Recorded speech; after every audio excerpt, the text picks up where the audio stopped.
India میں تو ایک ایسے وزیر اعظم بھی گزرے ہیں جو پیشاب پیا کرتے تھے، اور جس ملک میں کرونا کا علاج بھی گائے کا پیشاب پینے کو بتایا گیا تو وہاں نیچرلی پیشاب جمع ہوتا ہے، انسانوں کا بھی جانوروں کا بھی۔ تو اللہ کے رسول صلی اللہ علیہ وسلم نے ناپاک چیز کو جمع کرنے سے روکا ہے، کسی برتن میں پیشاب جمع کر کے نہ رکھا جائے، کیونکہ فرشتے اس گھر میں داخل نہیں ہوتے جس میں کسی برتن میں پیشاب جمع۔ تو اس کا مطلب یہ کہ اگر کموڈ وغیرہ میں بھی، یا یہ ہے کہ فلش ہے اس کو یوز کر رہے ہیں اور اس میں پانی پراپرلی نہیں بہایا، تو اس کا مطلب ہے وہاں بھی تو پیشاب جمع ہے نا۔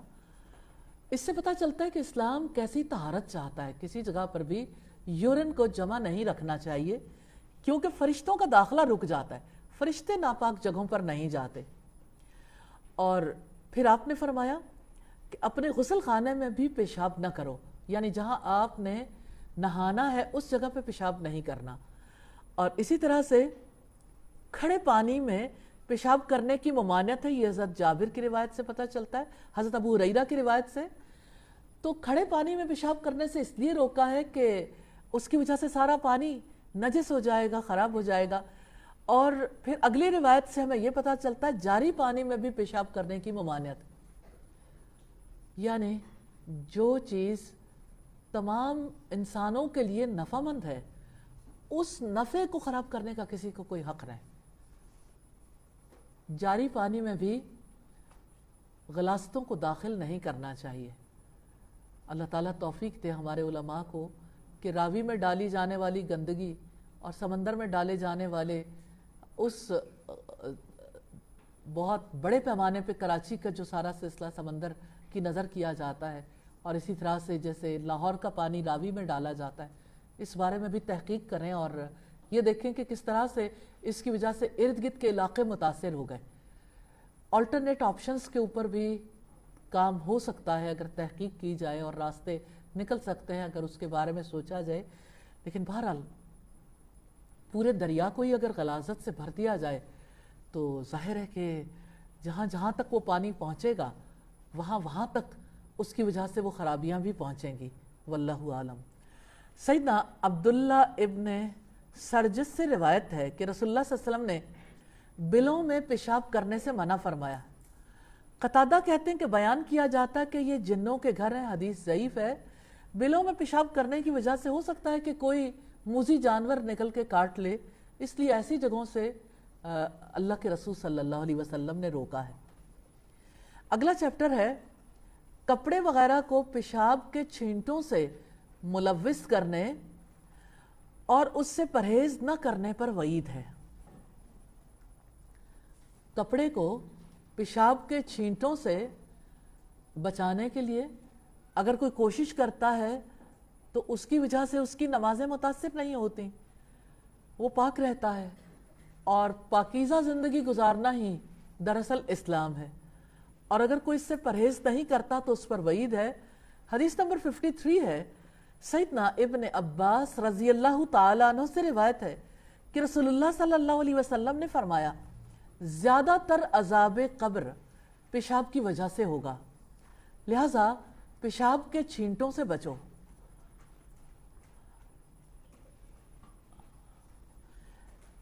جب کوئی انسان اپنی ضروریات سے فارغ ہوتا ہے اور تھوڑی سی بھی بے احتیاطی ہو جائے تو یہ چھینٹے انسان کے پاؤں پر یا ارد گرد اس کے کپڑوں پر یا کسی چیز کو متاثر کر سکتے ہیں۔ کموڈز وغیرہ میں تو اس کا خدشہ نہیں ہوتا، لیکن فلش کی وجہ سے لوگ نارملی اس کا شکار ہو جاتے ہیں۔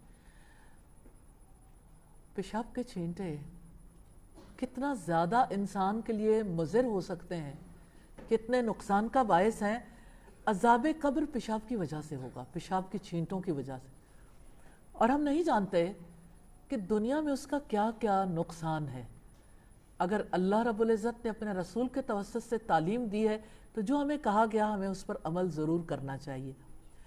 حدیث نمبر 54 ہے، سیدنا جابر بن عبداللہ سے روایت ہے کہ نبی صلی اللہ علیہ وسلم نے فرمایا جو شخص اللہ تعالیٰ اور یوم آخرت پر ایمان رکھتا ہو اسے حمام میں تہبند کے بغیر داخل نہیں ہونا چاہیے، اور جو اللہ تعالیٰ اور یوم آخرت پر ایمان رکھتا ہو اسے چاہیے کہ اپنی بیوی کو حمام میں داخل نہ کرے۔ یہ بات سمجھنے والی ہے۔ نبی صلی اللہ علیہ وسلم کا جو ارشاد ہے، اللہ اور آخرت پر ایمان رکھنے والے کے لیے لازم ہے کہ حمام میں تہہ بند کے بغیر داخل نہ ہو۔ حمام کیا ہے؟ گھروں کے اندر کے واش رومز کو حمام نہیں کہتے۔ حمام جیسے پبلکلی جو نہانے کی جگہیں ہوتی ہیں یا لوگ جہاں پہ اپنا ٹریٹمنٹ کروانے کے لیے جاتے ہیں، نارملی پارلرز کے اندر یا اسی طرح سے سیلونز کے اندر یہ اہتمام کیا جاتا ہے، یا بڑے پیمانے پہ ایسے حمام موجود بھی ہوتے تھے کل بھی اور آج بھی۔ تو پبلک واش رومز جو ہیں جہاں پہ لوگ جاتے ہیں وہاں پر تہہ بند کے بغیر داخل نہیں ہونا چاہیے، کیونکہ وہ نہیں جانتا کہ اس کس نقصان سے دوچار ہو جائے گا، حیا کے تقاضوں کا خیال رکھنے کے لیے۔ اور جو اللہ اور یوم آخرت پر ایمان رکھتا اسے چاہیے کہ اپنی بیوی کو حمام میں داخل نہ کرے، یعنی اسے باہر جا کے غسل کرنے کی ضرورت نہ پیش آئے، گھروں کے اندر ہی اس کا اہتمام کرنا چاہیے۔ واللہ عالم، اللہ تعالی ہمیں ان چیزوں کی سمجھ نصیب کرے، اور ایسے واش رومز اور ایسی جگہیں جہاں خواتین اپنے حسن کی حفاظت کے لیے اور اپنے بہت سارے ٹریٹمنٹ کے لیے جاتی ہیں، کتنی جگہیں ہیں جہاں سے ایسی موویز ریلیز ہوتی رہتی ہیں۔ یہ آپ بھی جانتے ہیں کہ اگر کوئی اپنے آپ کو بھرپور طریقے سے بچانے کی کوشش نہ کرے، بہت سارے لوگ بچ نہیں پاتے۔ کتنی بڑی تعداد میں ایسی موویز ریلیز ہوئیں اور شریف گھرانوں کی خواتین کی جو ہے وہ برہنہ موویز جو ہیں وہ ریلیز کی گئیں، اور خود لاہور کے اندر ایسے بہت سے پارلرز تھے جہاں سے یہ سارا سلسلہ ہوتا تھا۔ بعد میں کریک ڈاؤن بھی ہوئے، بہت سارے لوگ پکڑے بھی گئے اسی سلسلے میں، لیکن اس میں بہت ساری قباحتیں ہیں۔ اس کا یہ مطلب نہیں ہے کہ کوئی اپنے کسی ضروری کام سے بھی ایسی جگہوں پہ نہیں جا سکتا، لیکن حمام خصوصی طور پر جس مقصد کے لیے بنائے جاتے ہیں، خواتین کو ان سے اوائڈ کرنا چاہیے۔ اگلا چیپٹر ہے غسل میں تاخیر پر وعید اور غسل جنابت کی حفاظت کی ترغیب۔ حدیث نمبر 55 ہے، سیدنا علی بن ابی طالب سے روایت ہے رضی اللہ تعالیٰ عنہ کہ نبی صلی اللہ علیہ وسلم نے فرمایا کہ فرشتے اس گھر میں داخل نہیں ہوتے جس میں تصویر یا کتا یا جنبی شخص ہو۔ اور یہ حدیث ضعیف ہے۔ فرشتے اس گھر میں داخل نہیں ہوتے جس میں تصویر ہو یا کتا ہو یا جنبی شخص۔ اس کا مطلب یہ ہے کہ حالت جنابت میں نہیں رہنا چاہیے، غسل جلدی کر لینا چاہیے، کیونکہ یہ نبی صلی اللہ علیہ وسلم کی طرف سے اس پر وعید ہے۔ اگلا چیپٹر ہے وضو کی حفاظت کی ترغیب۔ حدیث نمبر 56 ہے،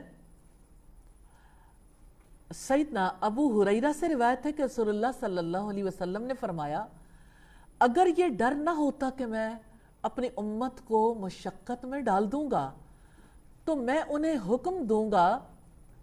حکم دیتا کہ ہر نماز کے لیے وضو کریں اور ہر وضو مسواک کے ساتھ کریں۔ مسواک کے بارے میں نبی صلی اللہ علیہ وسلم کی جو ترغیب ہے، دراصل یہ ڈینٹل ہیلتھ کے لیے ہے، اور دوسری نظافت کے احساس کے لیے، تیسرے انسانوں کے منہ کی بو کی تکلیف سے بچانے کے لیے۔ انسان جب بہت دیر تک خاموش رہتے ہیں تو ان کے منہ سے اسمیل آنے لگتی ہے۔ جب بالکل بہت دیر تک منہ بند کر کے رکھتے ہیں تو یہ اسمیل دوسروں کو تکلیف دیتی ہے۔ نبی صلی اللہ علیہ وسلم نے اسی وجہ سے خاص طور پر نمازوں کے بارے میں یہ فرمایا کہ اگر میں اسے امت پر مشقت نہ سمجھتا تو میں ہر وضو کے ساتھ مسواک کرنے کا حکم دیتا۔ تو اگرچہ آپ نے اسے لازم نہیں کیا، لیکن یہ پسندیدہ ہے، رسول اللہ کی سنت ہے، دانتوں کی حفاظت ہے، انسانوں کے ساتھ حسن معاملہ ہے۔ اللہ تعالی ہمیں توفیق عطا کرے۔ حدیث نمبر 57 ہے، سیدنا عبداللہ ابن بریدہ اپنے والد سے روایت کرتے ہیں کہ ایک دن صبح کے وقت رسول اللہ صلی اللہ علیہ وسلم نے بلال رضی اللہ تعالیٰ عنہ کو بلایا اور فرمایا تم مجھ سے پہلے جنت میں کس طرح چلے گئے؟ میں رات خواب میں جنت میں داخل ہوا تو میں نے اپنے آگے آگے تمہارے قدموں کی آہٹ سنی۔ سیدنا بلال نے عرض کیا یا رسول اللہ میں نے جب بھی اذان دی اس کے بعد 2 رکعتیں ضرور پڑھی ہیں، اور جب بھی بے وضو ہوا تو اس کے بعد وضو ضرور کیا ہے۔ رسول اللہ نے فرمایا کہ بس یہی وجہ ہے۔ ابن خزیمہ کی ایک روایت کے الفاظ یہ ہیں کہ مجھ سے جب بھی گناہ ہوا تو اس کے بعد میں نے 2 رکعتیں ضرور پڑھی ہیں۔ سبحان اللہ، ایک حدیث میں ہمارے لیے بہت کچھ ہے۔ پہلی بات یہ ہے کہ نبی صلی اللہ علیہ وسلم کا انداز گفتگو، آپ کتنی الفت کرتے تھے اپنے صحابہ کرام کے ساتھ۔ تم مجھ سے پہلے جنت میں کس طرح چلے گئے؟ کتنا پیارا انداز ہے، اور کیسے آپ صلی اللہ علیہ وسلم تواضع کی سطح پر رہتے تھے۔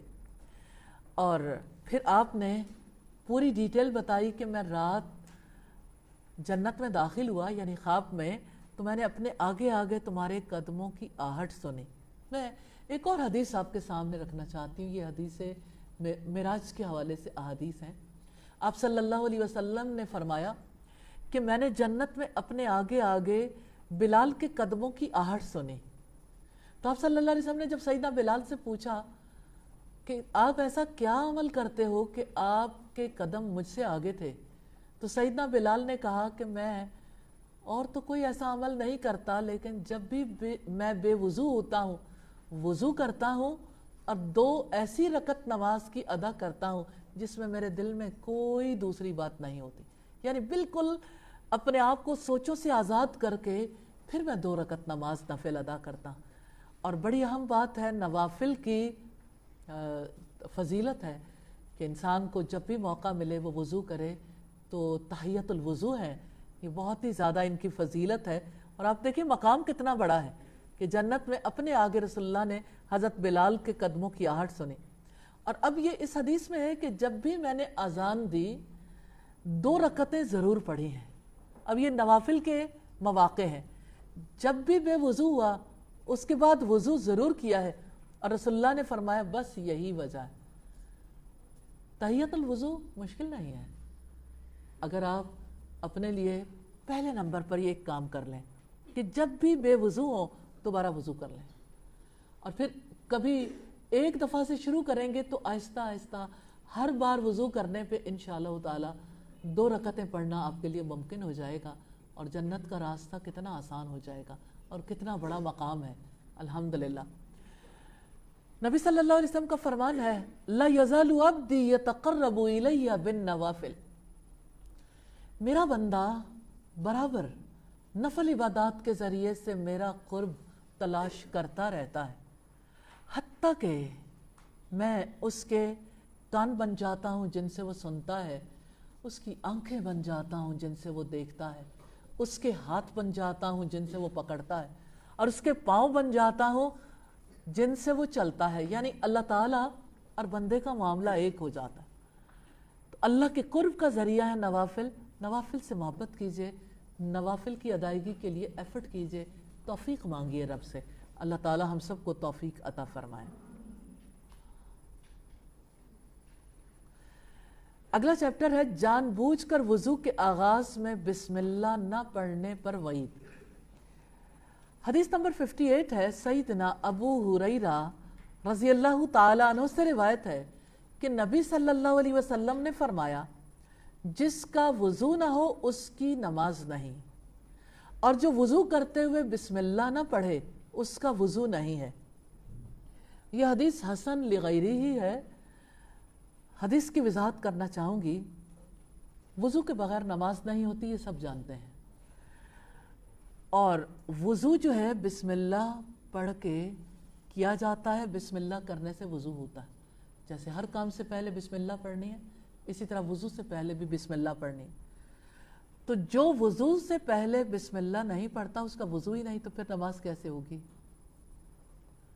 اس لیے پہلا کام ضرور کرنا چاہیے، وضو سے پہلے بسم اللہ پڑھنے کی کوشش کریں گے انشاءاللہ۔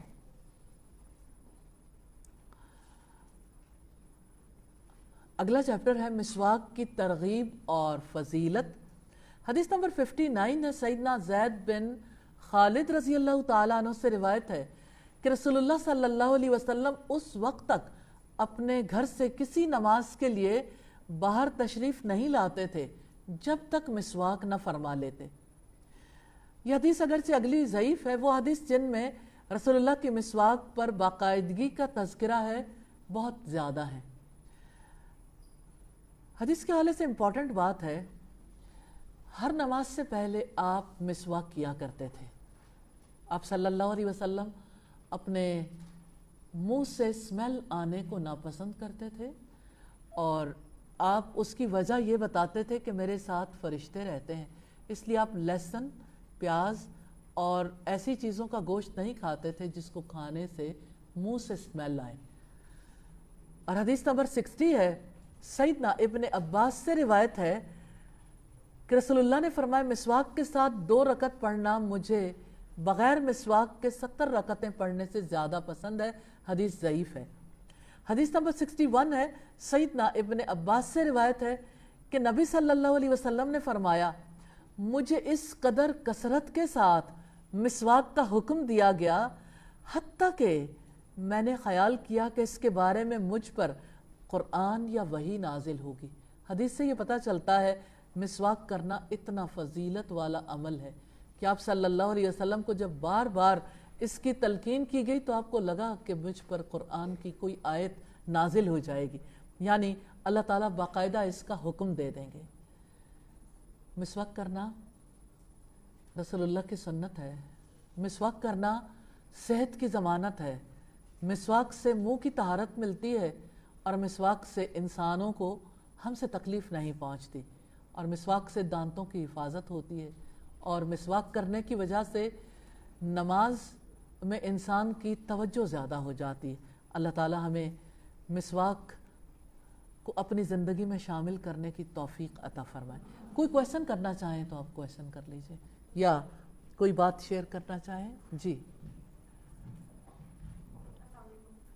وعلیکم۔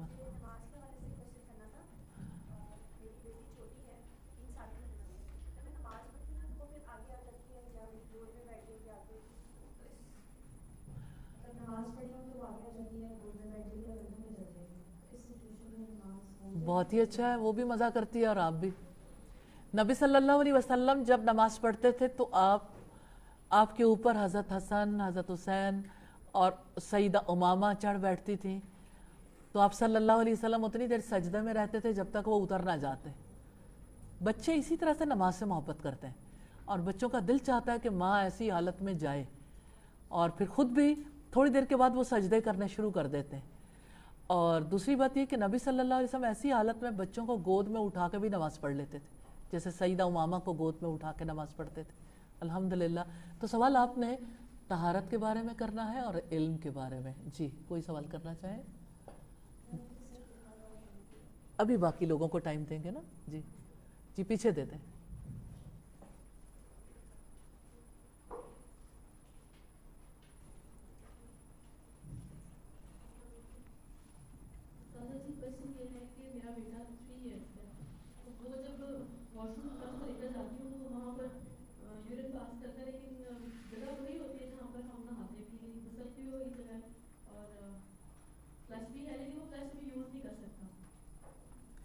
آپ اسے بعد میں صاف کر دیتی ہیں تو کوئی اگر پاک کر دیتے ہیں تو کوئی حرج کی بات نہیں ہے۔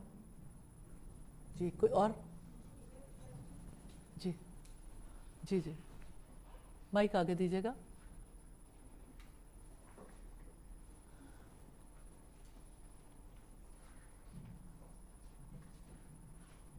کوشچن یہ ہے کہ جب بھی میں علم کے بارے میں کسی سے معلوم کرتی ہوں تو وہ کہتے ہیں کہ علم تو صرف قرآن اور حدیث کا ہے، تو پھر باقی علوم مسلمان کس طرح سے سیکھیں اگر ان کے بارے میں اہمیت ہی نہیں دی جاتی؟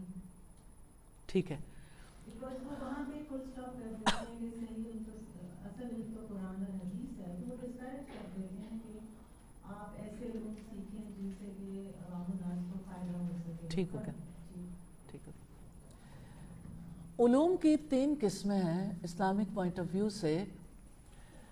پہلا علم علم یقینی ہے۔ علم یقینی سے مراد اللہ تعالیٰ کی وحی، سنت رسول اور انسانی زندگی سے متعلقہ وہ امور، وہ علوم جن کی اللہ تعالیٰ نے رہنمائی کی ہے۔ دوسرے علوم امکانی ہیں۔ امکانی علوم سے مراد وہ علوم ہیں جن کے بارے میں وحی خاموش ہے۔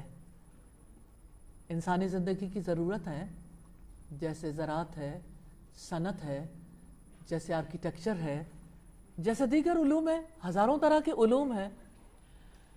اسلامک اسٹیٹ کے لیے یہ اس کا رائٹ ہے کہ اگر اسٹیٹ کو جتنی تعداد میں ڈاکٹرز کی ضرورت ہے اتنی تعداد میں لوگ علم حاصل کرنے کے لیے تیار نہ ہوں تو وہ لوگوں کو پابند کرے گی کہ اتنے لوگ کم از کم میڈیکل ایجوکیشن ضرور حاصل کریں گے۔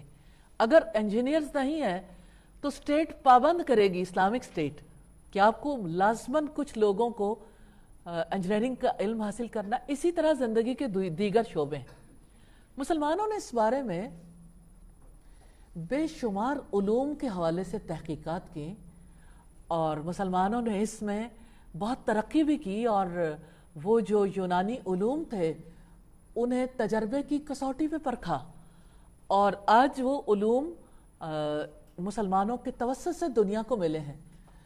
الحمدللہ رب العالمین۔ اسلام اس کے بارے میں یہ چاہتا ہے کہ جو کسی قوم کی ضرورت ہے، کسی علاقے کے رہنے والوں کی ضرورت ہے، ان علوم کو ایک خاص تعداد میں لوگ ضرور حاصل کریں، پھر وہ علم حاصل کرنا فرض بن جاتا ہے۔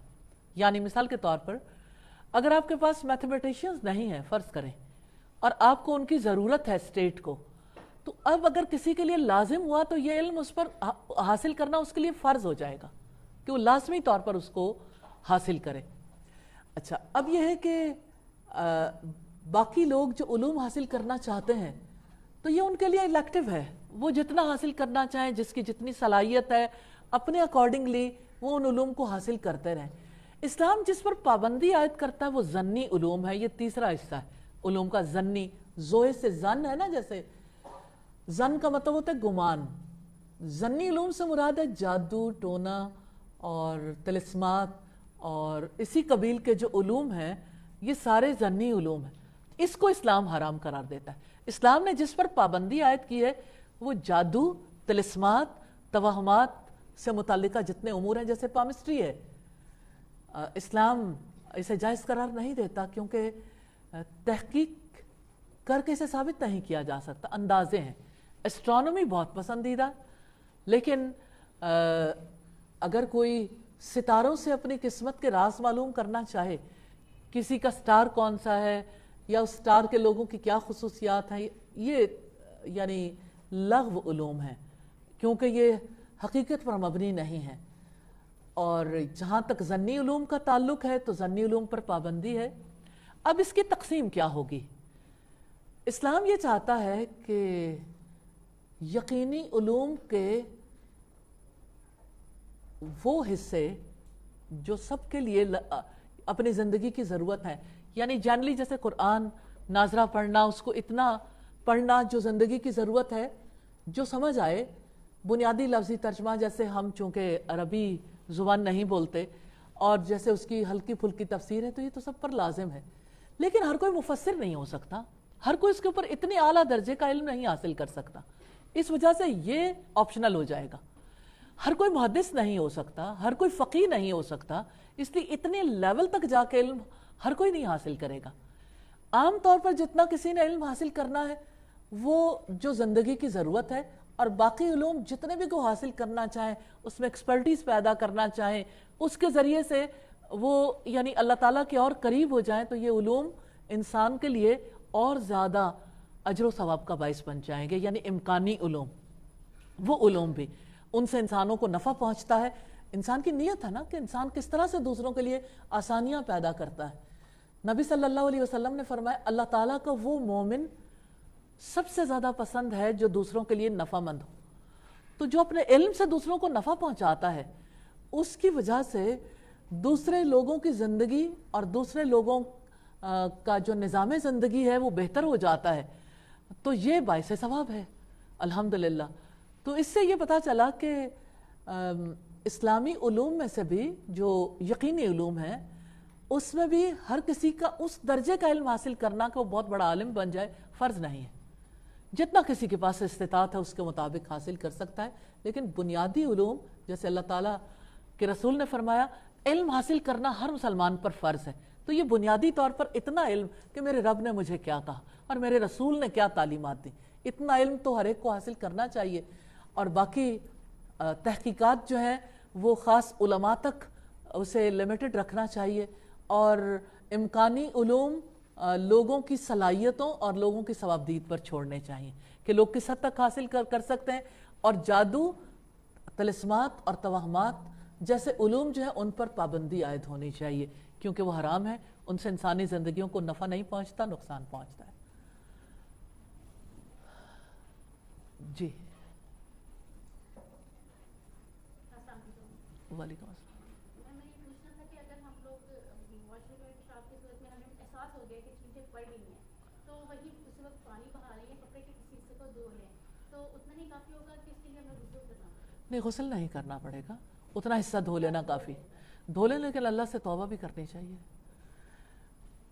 سبحانک اللہم و بحمدک نشہد ان لا الہ الا انت نستغفرک و نتوب الیک. السلام علیکم ورحمۃ اللہ وبرکاتہ.